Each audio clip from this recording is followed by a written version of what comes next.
دنیا کې د ټولو نه بهترین نکاح ښکلی نکاح هغه ده ایسرها مؤونه چې د هغې خرچې کمی. شریعت نکاح اسانه کړې ده او ډېره زیاته یې اسانه کړې ده.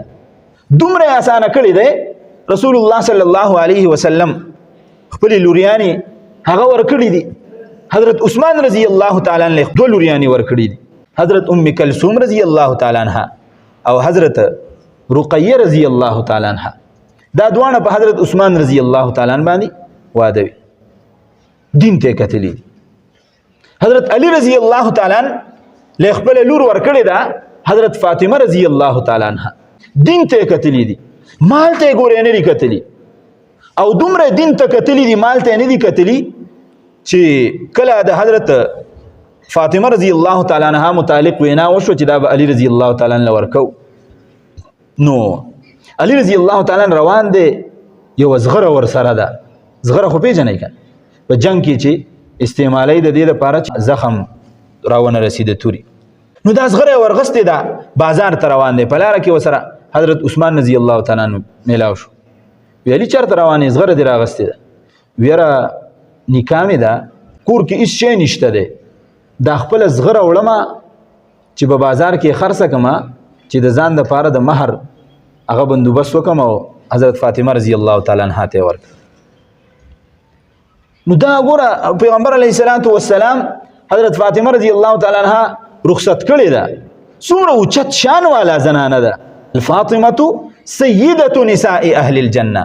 فاطمه رضی الله تعالی عنها د جنت د ښځو سرداره ده، سرداره د دواړو جهانو د سردار لور ده. د زړه غوښې دي، خو څومره په سهولت په اسانۍ سره رسول الله صلی الله علیه وسلم رخصتۍ، یو ورله صادر ورکوي، یو ورله کټ ورکوي، یو ورله میچنه ورکوي او یو ورله مشکیزه ورکوي. رخصتۍ بالغ وله ورکوي. دغه څیزونه یې ورکړه او نکاح وشوله، خبره ختم.